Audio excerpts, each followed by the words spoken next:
제1장 피로 물든 대전 왕실의 몰락. 고려 정종 3년 가을, 달빛 쫓아 붉게 물든 밤이었다. 대전 앞 광장에는 시신들이 널려 있었다. 금군들의 시신, 왕을 지키다 장렬히 전사한 충신들의 시신.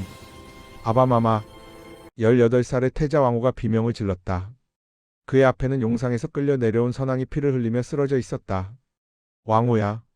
선왕이 떨리는 손으로 태자를 불렀다. 왕후는 아버지에게 달려가 그를 부축했다. 아바마마, 아바마마, 어이를 부르겠습니다. 소용없다. 이미 늦었다. 선왕의 용포는 칼자국으로 찢어져 있었다. 가슴에서 피가 멈추지 않고 흘러나왔다. 대전 입구에서 무신들의 우두머리 채영달이 피 묻은 칼을 들고 서 있었다. 그의 얼굴에는 승리의 미소가 번져 있었다. 선왕폐하, 아니, 이제는 그냥 왕씨 노인이라 불러야겠군. 채영달이 비웃으며 말했다. 너무 약하셨소. 무신들을 견제하려 하시다니. 결국 이 꼴이 되고 말았소. 왕후가 아버지를 감싸며 채영달을 노려보았다. 역적 놈. 감히 선왕을 시해하다니. 역적? 채영달이 크게 웃었다. 승자가 곧 정이다, 태자. 이것이 세상의 이치지. 그대 아버지는 졌고 나는 이겼다. 그것이 전부다. 선왕이 왕후의 옷깃을 움켜쥐었다. 왕후야. 도망쳐라. 살아남아야 한다. 아바마마. 내가 살아야 고려의 정통이 끊어지지 않는다. 선왕의 손에서 작은 옥패 하나가 떨어졌다. 왕실의 문장이 새겨진 증표. 이것을 간직하거라. 그리고 반드시. 선왕의 말이 끊어졌다. 눈이 천천히 감겼다. 왕후는 아버지를 흔들었다. 아바마마, 아바마마. 하지만 대답이 없었다. 고려의 선왕은 그렇게 숨을 거뒀다. 이제 태자 차례로군. 채영달이 검을 들어 왕후를 가리켰다. 저해송이도 처리하라. 정통은 여기서 끊는다. 무신들이 일제히 왕후를 향해 다가왔다. 왕후는 옥패를 품에 넣고 칼을 뽑았다. 물러서라. 나는 고려의 태자다. 하지만 그의 검술은 서툴렀다. 궁궐에서 호의호식하며 자란 태자가 어찌 전장의 무사들을 당할 수 있겠는가. 단 몇 한 만에 왕후의 칼이 튕겨나갔다. 무신 하나가 왕후의 등을 걷어찼다. 왕후가 바닥에 쓰러졌다. 죽여라. 칼이 내려오려는 순간 어디선가 화살이 날아왔다. 무신의 팔에 꽂혔다. 태자 저하. 이쪽입니다.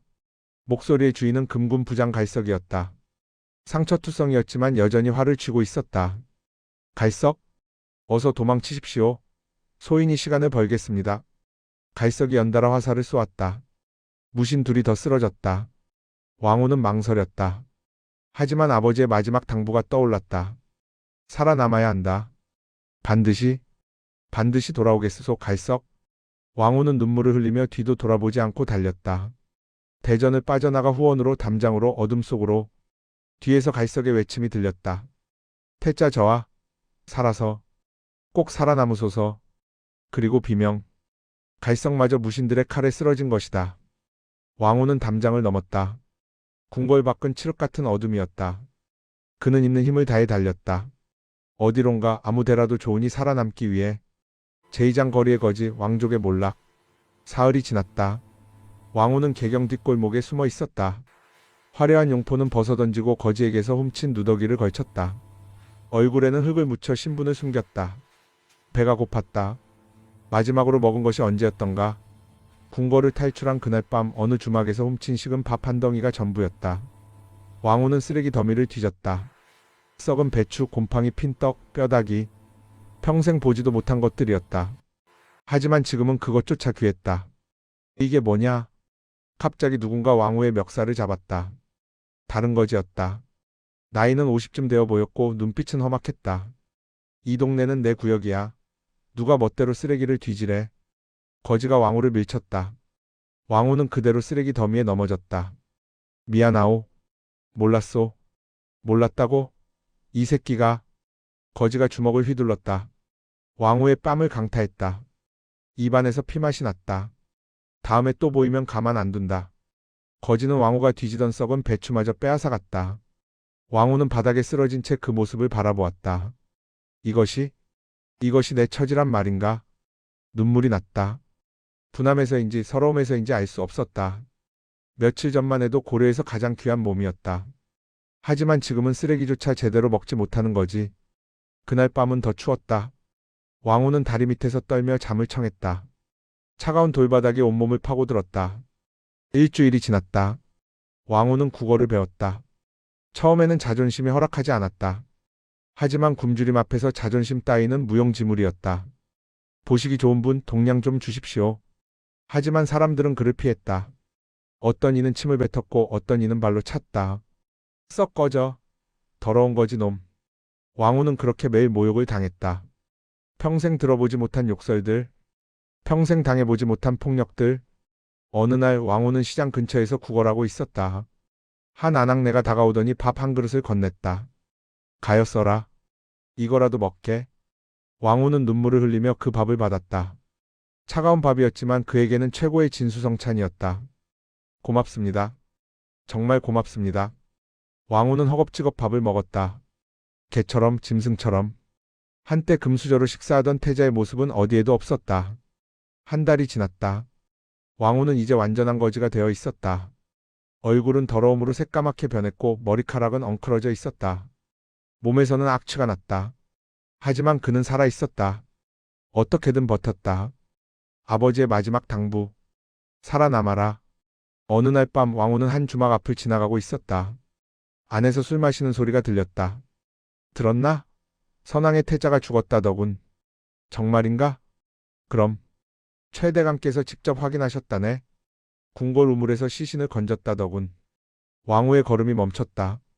불쌍하기도 하지. 그래도 왕족이었는데. 뭐가 불쌍해? 어차피 쓸모없는 놈이었잖아. 무신들 시대가 왔으니 태자 따위는 필요 없어. 왕후는 주먹을 불끈 쥐었다. 하지만 곧 풀었다. 지금의 자신은 아무것도 할 수 없었다. 죽었다고 믿게 하는 것도 나쁘지 않군. 그들이 나를 찾지 않을 테니까. 왕후는 조용히 그 자리를 떠났다. 어둠 속으로 더 깊은 밑바닥으로. 제3장 유빈과의 운명적 만남. 계절은 겨울로 접어들고 있었다. 첫눈이 내리던 날 왕후는 얼어 죽기 직전이었다. 누더기만으로는 추위를 막을 수 없었다. 온몸이 떨렸고 의식이 흐려졌다. 이렇게 죽는 것인가?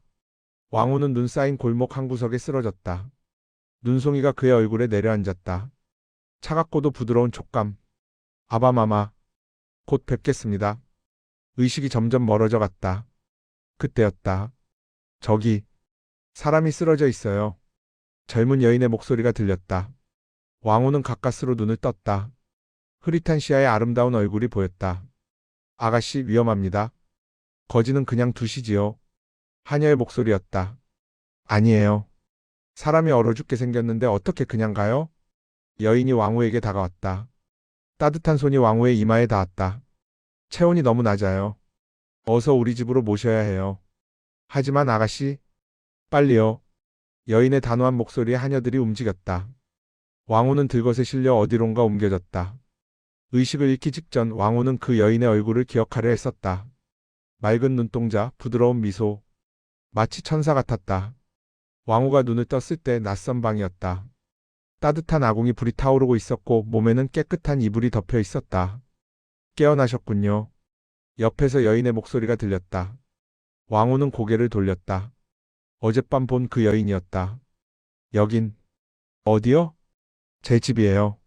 이판서 댁입니다. 이판서.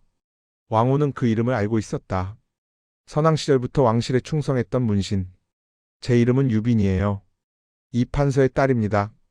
유빈이 미소 지었다. 당신은요? 이름이 뭐예요? 왕후는 망설였다. 신분을 밝힐 수 없었다. 무명이라 하오. 무명? 이름이 없다는 뜻인가요? 그렇소. 이름 없는 거지일 뿐이오. 유빈은 안타까운 표정을 지었다. 몸은 좀 어때요? 열이 많이 났었어요. 왕후는 몸을 움직여 보았다. 온몸이 쑤셨지만 예전보다는 나았다. 괜찮소. 살려주셔서 감사하오. 천만에요. 당연한 일을 했을 뿐이에요. 유빈이 옆에 놓인 죽그릇을 들었다. 배고프시죠? 이거라도 드세요. 왕후는 죽을 받았다. 따뜻하고 부드러운 죽. 한 숟가락 떠먹자 눈물이 났다. 이렇게 따뜻한 음식을 먹은 게 얼마 만인가. 유비는 왕후가 우는 것을 보고 더욱 안타까워했다. 많이 힘드셨나 봐요. 천천히 드세요. 왕후는 죽을 다 먹고 나서야 정신을 차렸다. 은혜를 어떻게 갚아야 할지? 갚을 것 없어요. 다만 유빈이 잠시 망설이다 말했다. 한 가지 부탁이 있어요. 제사장 머슴이 된 태자. 부탁이라니? 왕후가 물었다. 유빈은 조심스럽게 말을 이었다. 사실 우리 집에 머슴이 필요해요. 원래 있던 머슴이 병으로 떠나서. 유빈은 왕후의 눈치를 살폈다. 물론 억지로 하라는 건 아니에요. 하지만 밖에는 추운 겨울이고 갈 곳이 없으시잖아요. 그냥 봄까지만이라도 여기서 일하시면 어떨까 해서요.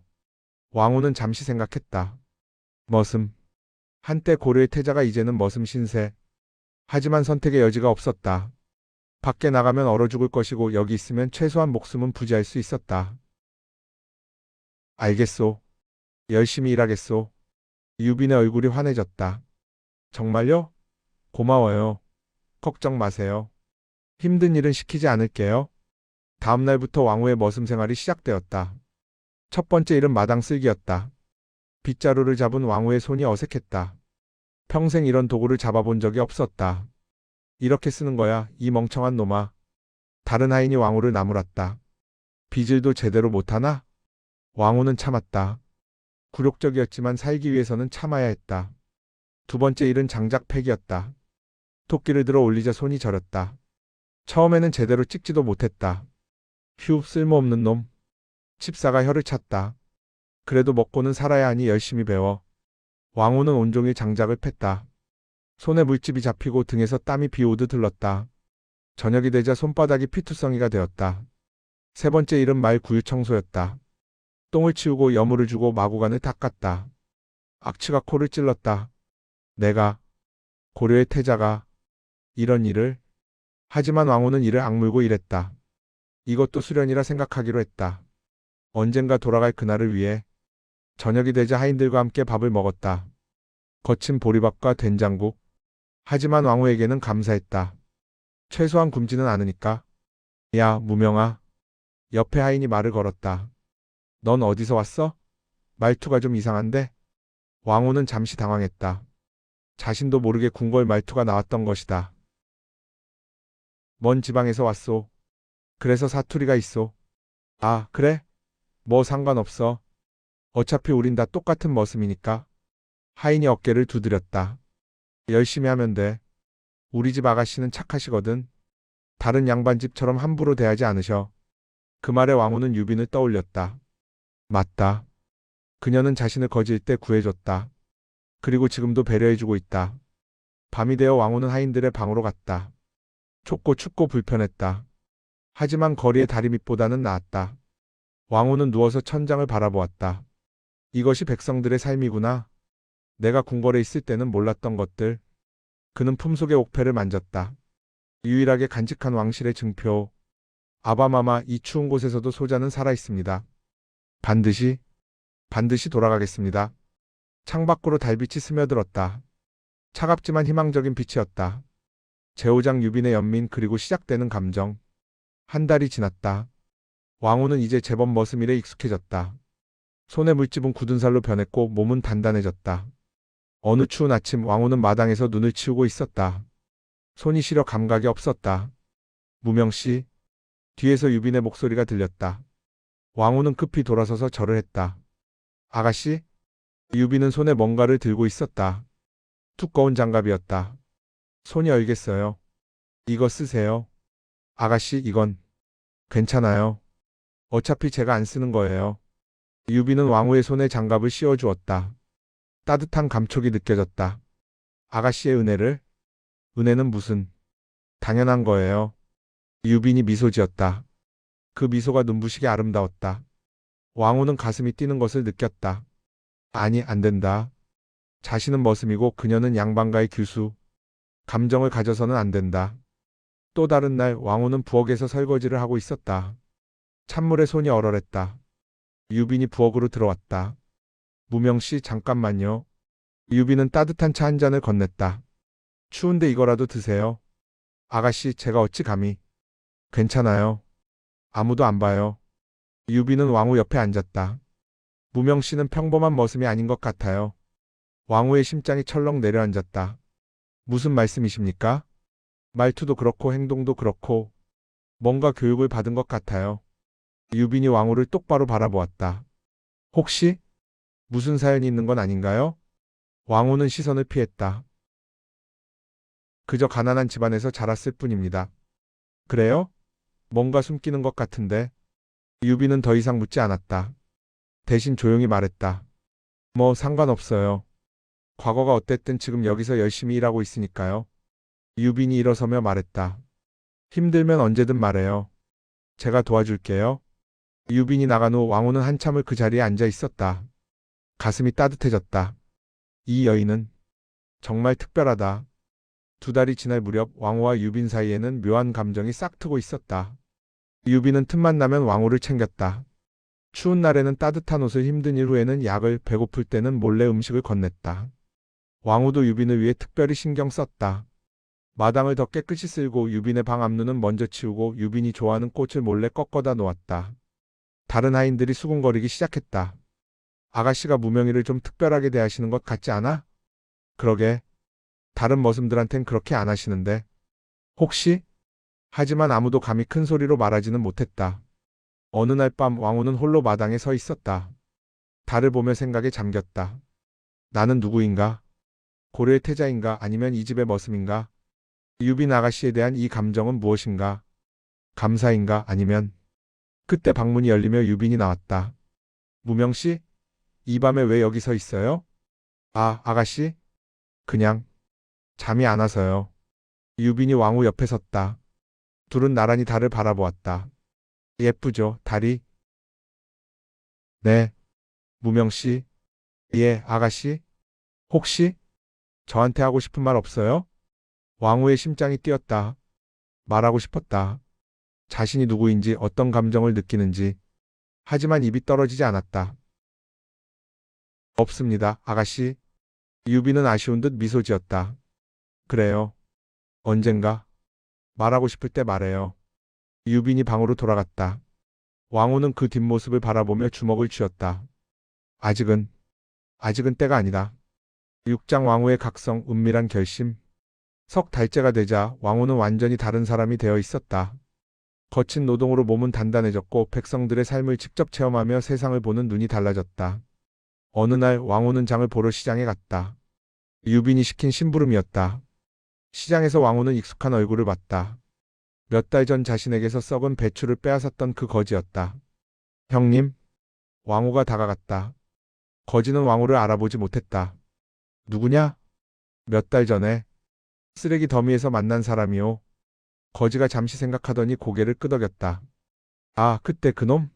많이 좋아졌네. 어디 붙었나? 한 집에서 머슴 노릇을 하고 있어. 그래? 잘 됐네.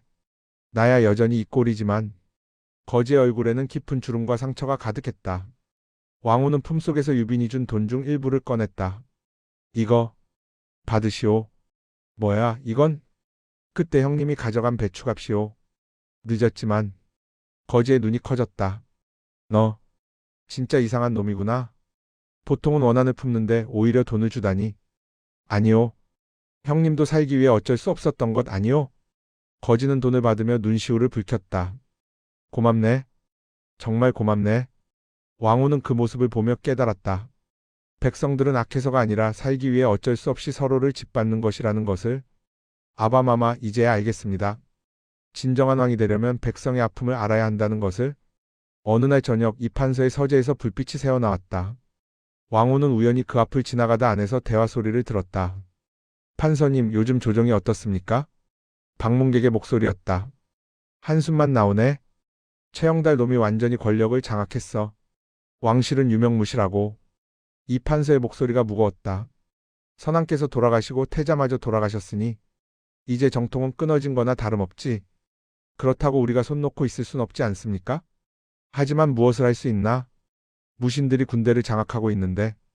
왕후는 숨을 죽이고 들었다. 아직도 자신을 그리워하는 충신들이 있다는 것. 그리고 그들이 무력하다는 것. 이 판서는 아버지께 충성했던 분. 그렇다면 유빈 아가씨도. 왕후는 조심스럽게 자리를 떴다. 하지만 마음속에는 희망이 싹 텄다. 때가 온다면 이분들과 함께.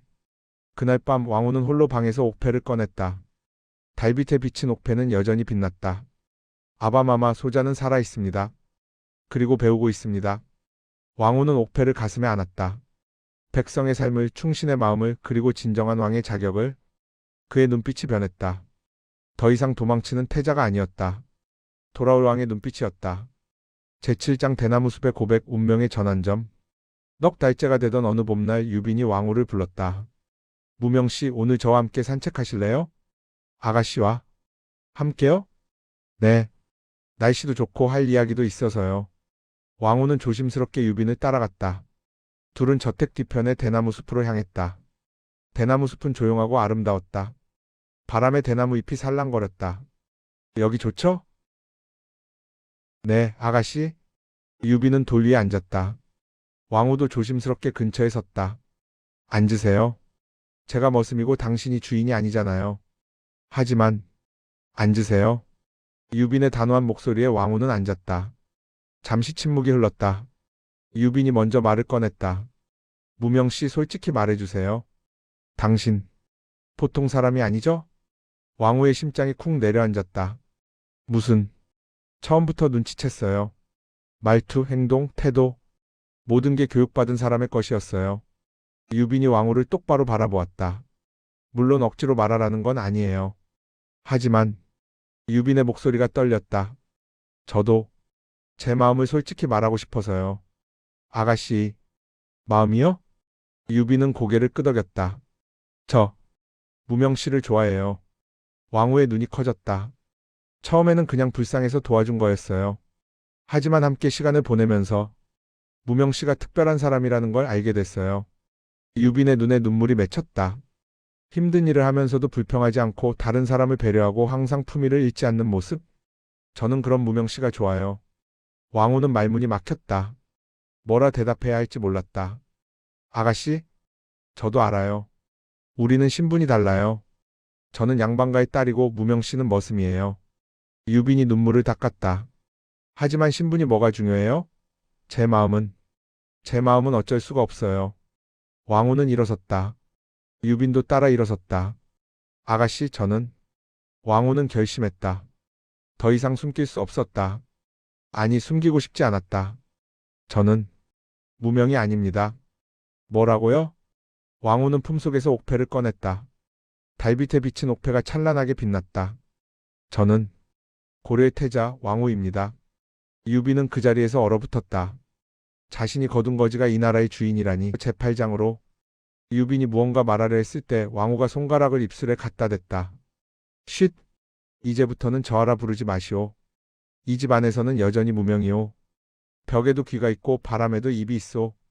한 번의 실수가 우리 모두를 죽음으로 몰아넣을 수 있소. 그 말에 유빈의 등골이 오싹해졌다. 맞다. 지금 이 순간에도 최영달의 첩자들이 개경 곳곳에 숨어 있을 것이다. 왕후의 생존 소식이 알려지는 순간 그들의 목숨은 풀잎보다 가벼워질 것이다. 그날 밤 두 사람은 달빛이 스미지 않는 어두운 밀실에서 머리를 맞댔다. 유빈의 아버지 이판서가 비상시를 대비해 만들어둔 비밀 공간이었다. 두꺼운 벽 너머로는 아무런 소리도 새어나가지 않았다. 촛불 하나만이 어둠을 겨우 밀어내고 있었다. 흔들리는 불빛 아래서 유빈은 천천히 품속에서 낡은 두루마리 하나를 꺼냈다. 누렇게 바랜 종이 위에는 개경의 지도가 정밀하게 그려져 있었다. 이것은 우리 가문이 3대에 걸쳐 구축한 비밀 정보망입니다. 유빈의 손끝이 지도 위를 더듬었다. 붉은 점 하나하나가 그녀의 가문이 숨겨둔 비밀 거점을 나타냈다. 이곳은 남대문 근처의 쌀 창고입니다. 겉으로는 평범한 상인의 곳간이지만 지하에는 1000명이 먹을 수 있는 군량미가 숨겨져 있습니다. 이곳은 북촌의 대장간, 무기를 만드는 장인들이 밤마다 모여 칼과 창을 벼립니다. 그리고 이곳, 유빈의 손가락이 궁궐 근처의 한 점에서 멈췄다. 궁궐 서쪽 담장 및 폐가로 위장한 곳입니다. 그곳에는 궁궐로 통하는 비밀 통로가 있습니다. 선왕께서 비상시를 대비해 만드신 것을 아버님께서 대대로 관리해 오셨습니다. 왕후는 숨을 죽이고 지도를 들여다보았다. 하나하나가 황금보다 귀한 정보였다. 이것만 있으면 무신들의 허를 찌를 수 있다. 이것만 있으면. 낭자, 이것은 제 가문의 심장입니다. 유빈이 왕후의 말을 자르며 단호하게 말했다. 그녀의 눈동자 속에 촛불이 깜빡였다. 만약 이것이 발각된다면 저희 가문은 삼족이 멸해질 것입니다. 아버님도 어머님도 그리고 저도 모두 저작거리에서 효수될 것입니다. 왕후의 손이 떨렸다. 이것은 단순한 정보가 아니었다. 유빈이 자신의 가문 전체를 담보로 내놓은 것이었다. 목숨을 건 선택, 돌이킬 수 없는 결단. 낭자, 이토록 무거운 것을 어찌? 저하. 유빈이 왕후의 손을 꽉 잡았다. 그녀의 손바닥에서 땀이 배어났다. 소녀는 지난 보름간 저하를 지켜보았습니다. 머슴의 몸으로 장작을 패고 말똥을 치우고 추운 밤 부엌에서 떨며 주무시는 저하를 보았습니다. 하지만 단 한 번도 불평하지 않으시고 단 한 번도 오만한 태도를 보이지 않으셨습니다. 유빈의 목소리가 떨렸다. 눈가에 이슬이 맺혔다. 그것은 진정한 왕의 모습이었습니다. 어려움 속에서도 품위를 잃지 않고 천한 일을 하면서도 존엄을 지키는. 소녀는 그 모습을 보며 알았습니다. 저하야말로 이 나라가 진정 필요로 하는 임금이라는 것을. 왕후의 목이 메었다. 그동안 얼마나 많은 사람들이 자신을 비웃었던가. 거짓해자, 몰락한 왕족, 쓸모없는 패잔병. 하지만 이 여인은 달랐다. 그녀는 누더기 아래 숨겨진 진짜 가치를 보았다. 유빈 낭자. 왕후가 처음으로 그녀의 이름을 불렀다. 공식적인 호칭이 아닌 이름 그 자체를. 유빈의 심장이 쿵하고 뛰었다. 이 은혜 왕후가 평생을 다해도 갚을 수 없을 것 같소. 이 목숨이 다하는 날까지 낭자의 이 결단을 잊지 않겠소. 왕후는 지도를 조심스럽게 품 안에 넣었다. 그리고 유빈의 손을 두 손으로 감싸 쥐었다. 차갑고 거칠었던 왕후의 손에 유빈의 따뜻한 체온이 스며들었다. 저의 칼이 되어 무신들의 가슴을 꿰뚫게 하소서. 그것이 소녀의, 아니 저희 가문의 수건입니다. 두 사람의 손이 맞잡힌 채 시간이 흘렀다. 밀실 안의 공기가 점점 무거워졌다. 그것은 단순한 군신의 의리를 넘어선 생과 사를 함께하기로 한 연인들의 첫 맹세였다. 촛불이 깜빡이며 두 사람의 얼굴을 번갈아 비췄다. 왕후의 거친 얼굴과 유빈의 아름다운 얼굴이 어둠 속에서 하나로 겹쳐 보였다. 낭자, 한 가지만 약속해 주시오. 말씀하소서. 저하. 만약 내가 거사에 실패하여 죽게 된다면 낭자만은 살아남으시오. 이 지도를 불태우고 나를 모른다고 하시오. 그래야 가문이라도 보존할 수 있소. 유빈이 고개를 저었다. 눈물이 볼을 타고 흘러내렸다. 그럴 수 없습니다. 저하께서 쓰러지시면 소녀 또한 저하를 따를 것입니다. 우리 가문의 이름으로 건 이상 끝까지 함께할 것입니다. 왕후는 더 이상 말리지 않았다. 그녀의 눈빛에서 단단한 결의를 읽었기 때문이다.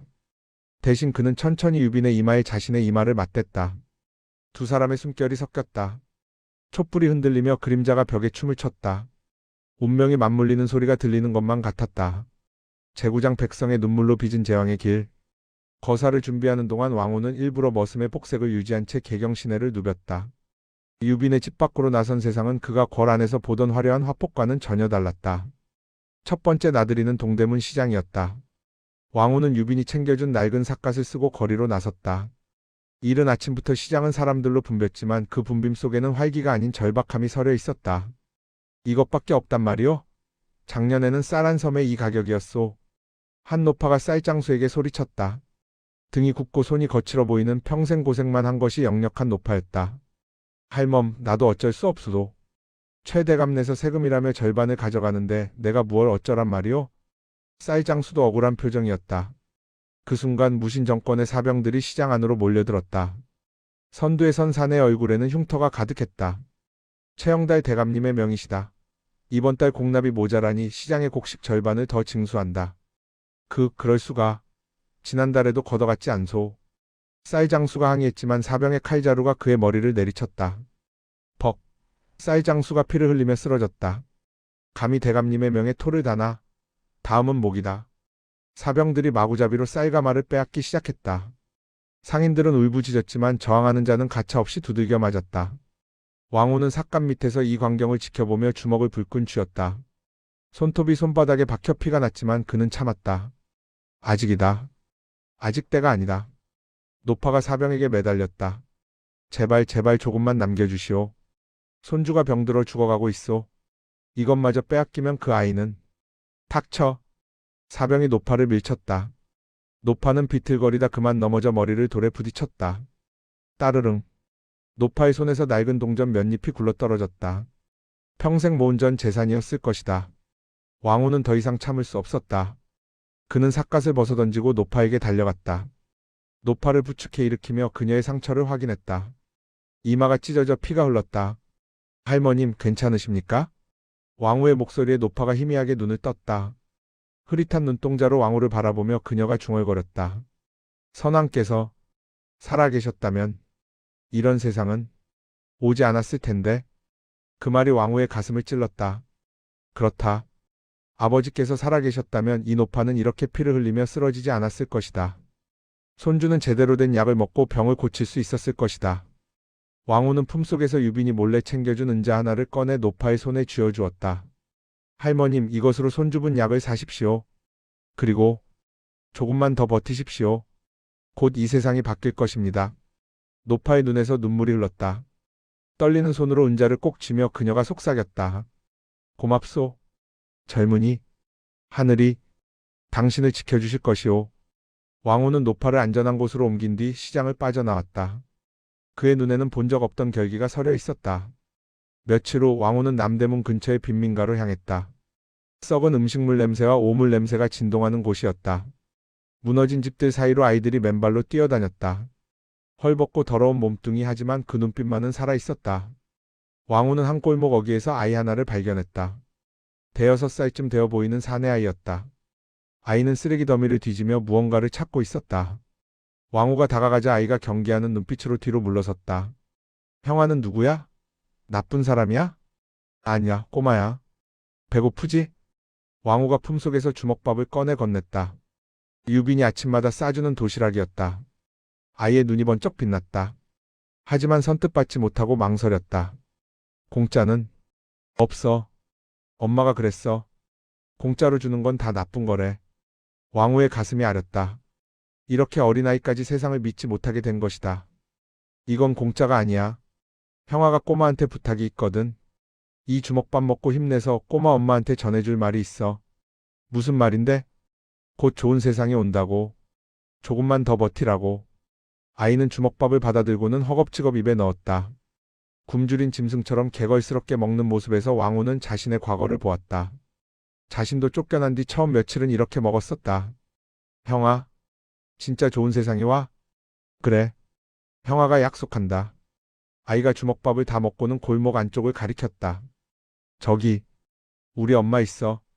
아파서 누워있어. 형아, 엄마한테도 밥 줄 수 있어? 왕후는 아이를 따라 골목 깊숙이 들어갔다. 무너질 듯한 움막 안에 한 여인이 누워 있었다. 얼굴이 누렇게 뜨고 입술은 바짝 마른 것이 병이 깊어 보였다. 엄마, 형아가 밥 줬어. 그리고 좋은 세상이 온대. 아이의 목소리에 여인이 가까스로 눈을 떴다. 왕후를 보더니 미안한 듯 웃음을 지었다. 죄송합니다. 아이가 철이 없어서. 아닙니다. 아드님이 참 영리하고 기특합니다. 왕후는 여인의 이마에 손을 대 보았다. 뜨거운 열기가 느껴졌다. 열병이었다. 약을 쓰지 않으면 위험했다. 제가 아는 의원에게 부탁해 보겠습니다. 조금만 버티십시오. 여인이 고개를 저었다. 이미 늦었습니다. 저는 알아요. 하지만 제발 우리 아이만은 부탁합니다. 왕후는 여인의 손을 꽉 잡았다. 두 분 모두 살리겠습니다. 제가 약속합니다. 그날 저녁 왕후는 유빈에게 사정을 설명하고 은밀히 의원을 보냈다. 며칠 후 아이의 어머니는 기적적으로 회복되었다. 왕후가 다시 찾아갔을 때 여인은 눈물을 흘리며 그에게 절을 올렸다. 은인이십니다. 이 목숨 바쳐서라도 갚겠습니다. 아닙니다. 이 나라의 모든 백성이 병들면 치료받고 굶주리면 먹을 수 있는 세상이 와야 합니다. 그것이 제가 만들고 싶은 세상입니다. 왕후의 눈빛이 흔들렸다. 순간 태자 시절의 자신이 떠올랐다. 궁궐에서 호화로운 음식을 먹으며 백성들의 고통은 생각지도 않던 자신. 그 오만했던 청년이 지금 이 자리에는 없었다. 또 다른 날 왕후는 성벽 근처의 공사장을 지나갔다. 무신 정권이 자신들의 권위를 과시하기 위해 거대한 누각을 짓고 있었다. 수백 명의 백성들이 강제로 동원되어 힘든 노역을 하고 있었다. 왕후는 그들 틈에 섞여 돌을 나르기 시작했다. 감독관의 눈을 피해 일하는 사람들 옆에 섰다. 이봐, 자네 새로운 사람인가? 옆에서 돌을 나르던 중년 사내가 물었다. 거칠고 투박한 얼굴이었지만 눈빛만은 선량했다. 예, 오늘 처음입니다. 조심하게. 감독놈이 하루에 할당량을 못 채우면 매질을 하거든. 나도 어제 10대를 맞았네. 사내가 등을 보였다. 옷 사이로 핏자국이 보였다. 왕후의 이가 갈렸다. 왜 이런 곳에 끌려오셨습니까? 세금을 못 냈다네. 농사가 흉년이 들어빚을 졌는데 그것도 모자라 사람까지 증발해 갔지. 집에는 늙은 어미와 어린 자식들이 있는데. 사내의 목소리가 떨렸다. 왕후는 그의 어깨를 두드렸다. 이 지옥 같은 세상도 곧 끝날 것입니다. 무슨 소리인가? 변화가 올 것입니다. 백성을 이렇게 짓밟는 자들은 반드시 대가를 치를 것입니다. 사내가 쓸쓸하게 웃었다. 그런 날이 올까? 난 이미 포기했네. 그냥 자식들이 굶지 않으면 그것으로 족하네. 그때 감독관의 고함 소리가 들렸다. 이 게으른 놈들. 해가 지기 전에 저 돌더미를 다 옮기지 못하면 오늘 저녁밥은 없다. 감독관이 채찍을 휘둘렀다. 왕후 옆에 사내가 돌을 나르다 비틀거렸다. 기력이 다한 것이었다. 이 늙은이가 일을 이따위로 하나. 감독관의 채찍이 사내를 향해 날아왔다. 왕후가 몸을 날려 사내를 감쌌다. 벅. 채찍이 왕후의 등을 후려쳤다. 뜨거운 고통이 등을 타고 먼저 나갔다. 감히 누가 끼어드나. 감독관이 다시 채찍을 들었다. 왕후는 천천히 고개를 들어 감독관을 노려보았다. 그 눈빛에 담긴 살기에 감독관이 순간 주춤했다. 죽고 싶지 않거든 물러나시오. 왕후의 낮은 목소리가 공사장에 울려 퍼졌다. 주변의 인부들이 숨을 죽이고 이 광경을 지켜보았다. 감독관은 왕후의 기세에 눌려 뒷걸음질 쳤다. 이놈이 감히. 너 죽었어. 감독관이 경비병들을 불렀다. 하지만 그 순간 왕후는 이미 사내를 부축해 공사장을 빠져나가고 있었다. 안전한 곳에 도착한 후 사내가 왕후에게 물었다. 자네? 대체 누구인가? 평범한 사람이 아니네. 왕후는 피 묻은 등을 감싸주며 웃었다. 저도 그저 세상이 바뀌길 바라는 한 사람입니다. 그날 이후 공사장에서는 은밀한 소문이 퍼지기 시작했다. 누군가가 온다. 이 지옥을 끝낼 누군가가. 그리고 그 소문의 중심에는 항상 누더기를 입은 수수께끼의 사내가 있었다. 이렇게 거리를 떠돌며 백성들과 부대끼는 날들이 계속되었다. 왕후는 마당을 쓸고 똥장군을 지며 그들의 언어를 배웠다. 거친 욕설 속에 숨겨진 삶의 애환과 지배층에 대한 뿌리 깊은 불신을 몸소 겪으며 그는 비로소 백성의 왕으로 거듭나고 있었다. 한 달이 지날 무렵 왕후는 변했다. 그는 더 이상 비단 옷이 어울리는 유약한 태자가 아니었다. 그의 등 근육은 지게질로 단단해졌고 그의 눈빛은 억울한 이들의 원한을 담아 서늘하게 빛나고 있었다. 어느 날 저녁 유빈이 그의 등을 씻겨주다 말했다. 저와 상처가 너무 많습니다. 제 마음이 아픕니다. 왕후가 유빈의 손을 잡았다. 이 상처 하나하나가 내게는 교훈이오. 궁궐에 앉아서는 절대 알 수 없었을 진실들이오. 백성들이 얼마나 아픈지 얼마나 절박한지 이제야 알게 되었소. 유빈의 눈에 눈물이 고였다. 저와는 이미 진정한 왕이 되셨습니다. 왕후는 창밖을 바라보았다. 저 멀리 궁궐의 불빛이 보였다. 곧 저곳에 다시 서게 될 것이다. 하지만 예전과는 다른 마음으로 백성을 억압하는 왕이 아니라 백성을 품는 왕으로. 아바마마 이제야 깨달았습니다. 제가 되찾아야 할 것은 저 황금빛 의자가 아니라 이들의 꺼져가는 숨소리라는 것을. 제가 지켜야 할 것은 왕권이 아니라 저들의 눈물이라는 것을. 밤하늘의 별들이 왕후를 내려다보고 있었다. 그 별빛 속에서 아버지의 얼굴이 보이는 것만 같았다. 제10장 누더기를 입은 그림자 군단. 왕후는 개경의 가장 낮은 곳 빈민가와 다리 밑을 전전하며 자신의 세력을 구축하기 시작했다. 그곳에는 반란군에 의해 가족을 잃고 불황자가 된 전직 병사들과 세상에 버림받은 거지들이 가득했다. 첫 번째 만남은 우연이었다. 다리 밑 왕후는 한 무리의 거지들이 모여있는 것을 발견했다. 그들은 추위를 피하려 서로 몸을 맞대고 있었다. 형님, 오늘도 구걸한 게 이것뿐입니다. 동전 5입. 젊은 거지가 나이 든 거지에게 보고했다. 노인 거지는 한숨을 쉬며 그것을 받았다. 이것으로 어떻게 10명이 먹는단 말인가? 왕후는 그들에게 다가갔다. 순간 모든 시선이 그에게 쏠렸다. 경계하는 눈빛들. 왕후는 천천히 품속에서 유빈이 준 은자 몇 잎을 꺼냈다. 이것으로 오늘 저녁은 해결될 것 같소. 거지들이 웅성거렸다. 노인 거지가 의심스러운 눈초리로 왕후를 바라보았다. 자네 누군가? 이런 곳까지 찾아와 시주를 하다니. 저도 여러분과 같은 처지요. 다만 운 좋게 일거리를 얻었을 뿐이요. 왕후가 그들 옆에 주저앉았다. 더러운 땅바닥이었지만 개의치 않았다. 함께 나눠 먹읍시다.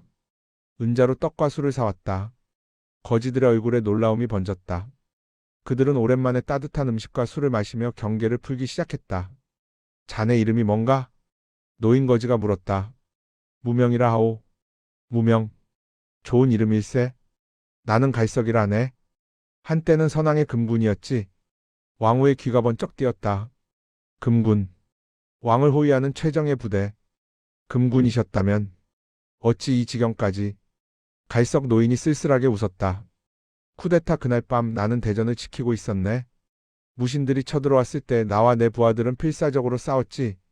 하지만 역부족이었어. 내 눈앞에서 동료들이 하나둘 쓰러졌네. 노인의 눈에 눈물이 고였다. 선왕께서는 내게 마지막으로 명하셨지. 태자를 구하라고. 하지만 나는 실패했네. 태자님을 찾지 못했어. 그 죄책감에 나는 참아 죽지도 못하고 이렇게 떠들고 있네. 왕후의 가슴이 뜨거워졌다. 이 노인이 자신을 찾으려 했다니. 그리고 지금까지 살아남았다니. 갈석 어르신. 왕후가 노인의 손을 잡았다. 어르신은 실패하지 않으셨소.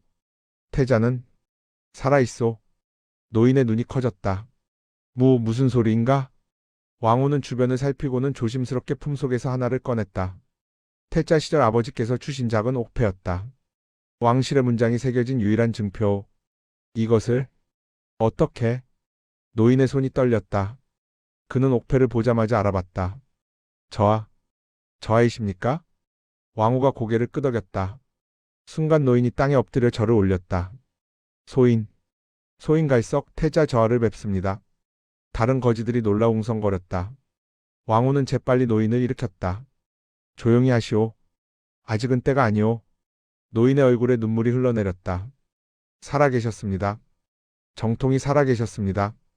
그날 밤 왕후는 갈석 노인과 긴 이야기를 나눴다. 노인은 다리 밑에 모여 사는 거지들 중 상당수가 쿠데타 때 가족을 잃은 전직 군인들이라고 했다. 그들은 모두 한을 품고 있습니다. 하지만 힘이 없어 복수하지 못하고 있습니다. 그들을 모으시오. 내가 직접 이야기하겠소. 며칠 후 송악산 밑에는 100명이 넘는 거지와 불황자들이 모였다. 왕후는 그들 앞에 섰다. 나를 보아라. 나는 너희와 똑같은 누더기를 걸치고 너희와 똑같은 흙바닥에서 잠을 잔다. 왕후의 목소리가 다리 밑에 울려 퍼졌다. 나는 고려의 태자, 왕후다. 무신들에게 아버지를 잃고 왕자를 빼앗겼다. 하지만 나는 포기하지 않았다. 군중이 술렁였다. 믿을 수 없다는 표정들. 왕후는 옥패를 높이 들어 보였다. 이것이 증표다. 나는 살아있다. 그리고 너희와 함께 복수할 것이다. 처음에는 비웃음만이 돌아왔다. 태자라고? 거지가 무슨 태자야? 우리를 속이려는 거 아냐? 하지만 갈석 노인이 나섰다. 나는 이분을 압니다. 한때 금군으로 저하를 가까이서 모셨습니다. 이분이 진짜 태자 저하이십니다. 노인의 증언에 분위기가 바뀌기 시작했다. 왕후는 계속 말을 이었다. 나는 지난달 동안 너희와 함께 거리를 헤맸다. 굶주림을 알았고 모멸을 당했고 매를 맞았다. 그리고 깨달았다. 진정한 왕은 높은 곳에 앉아 명령하는 자가 아니라 백성과 함께 고통을 나누는 자라는 것을. 왕후는 품속에서 유빈이 가져온 소금과 곡식 자루를 꺼냈다. 이것을 나눠 가져라. 그리고 힘을 내라. 우리는 이름도 없고 신분도 없다. 하지만 그렇게 우리는 어디든 갈 수 있고 무엇이든 될 수 있다. 왕후의 눈이 번뜩였다. 개경의 그림자가 되어 저 썩은 궁궐을 뒤엎자. 우리 자식들이 배불리 먹고 우리 가족들이 안전하게 사는 세상을 만들자. 군중 속에서 환호성이 터져 나왔다. 한 젊은이가 무릎을 꿇었다. 저와 소인의 목숨 바치겠습니다. 그를 시작으로 하나둘 무릎을 꿇기 시작했다. 100명이 넘는 거지들이 일제히 절을 올렸다.